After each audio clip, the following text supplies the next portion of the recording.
morning mga bayan, welcome po sa ating panibagong update. Rito po sa PNR NCR South, sa may portion ng Barangay Mamatid, Cabuyao City, Laguna, sa araw Martes, March 4, 2025. Dito po sa PNR NCR South mga bayan, naway samahan niyo po si Poker Studio sa ating latest update rito po sa PNR NCR South. Let's go! Ayan, masisilayan na po natin na nasa pang 10 span na po sila, no?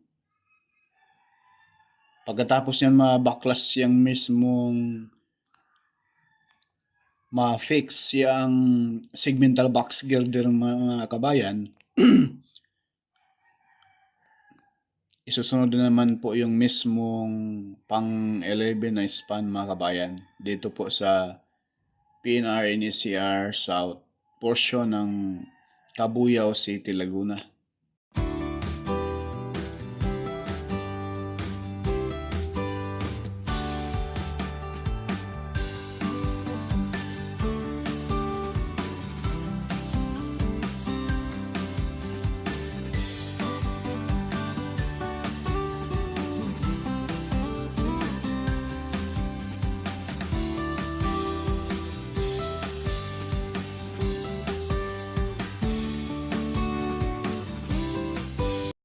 Masisilayan po natin mga bayan yung nakaabang na po yung kung saan ilalatag yung mga release ng PNR. Ayan po yung mga itim, kulay itim na yan mga bayan, yung nakausli ng mga bakal na yan. Yan dyan po ilalagay yung mismong mga release. Once na ito'y mag-start na po maglagay ng release nitong PNR. Napakabilis, no? Pag-akyat dyan sa mga segmental box girder, hinuhulma pa na lang nila ay nakalagay na po yung kung saan ilalatag yung release ng PNR.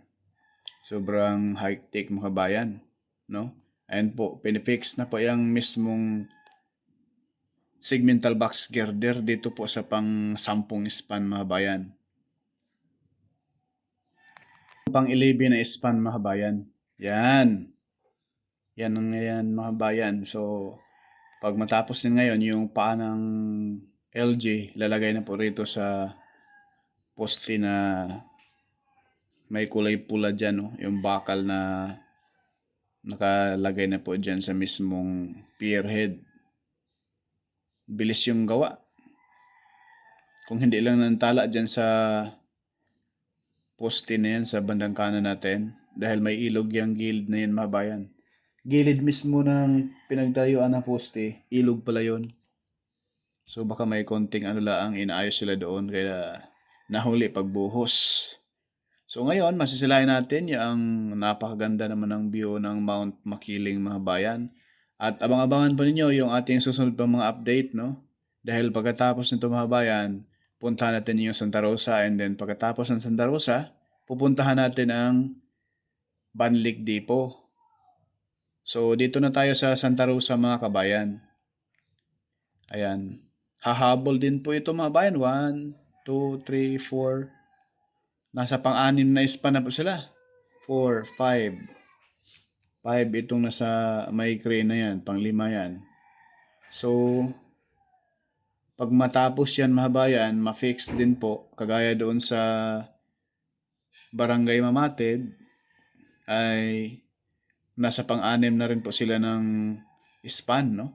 Ayan po, pinifix na lang po nila ang mismong pang-anim or pang-7 na span mga kabayan.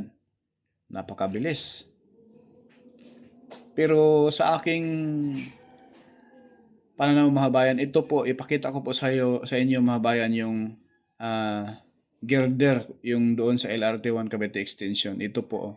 So ito po mga bayan, yan po yung girder doon sa LRT1 Cavite Extension, yung in-update natin dati. No, buo siya. Hindi siya kagaya dito sa PNR na putol-putol. So, isang salangan lang po yan mga bayan. Baga, kung sa madaling salita, mas mabilis siya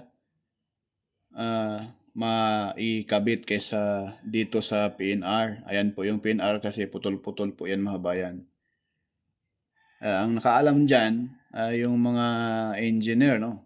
bakit ito yung ginamit nila rito sa PNR.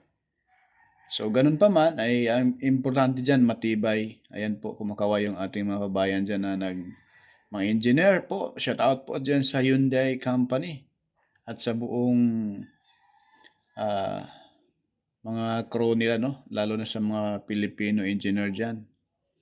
Masisilayan natin yung paspasan na ngayon ang trabaho, full blast na po. Abang-abangan po ninyo mga bayan dahil next upload natin ito, yung kasi pagkatapos nito ngayon, pupuntahan natin yung Banlik Depot. Kung ano na po ang progress roon mga bayan. So masilayan natin ngayon, ayan po. Habulan sila nito.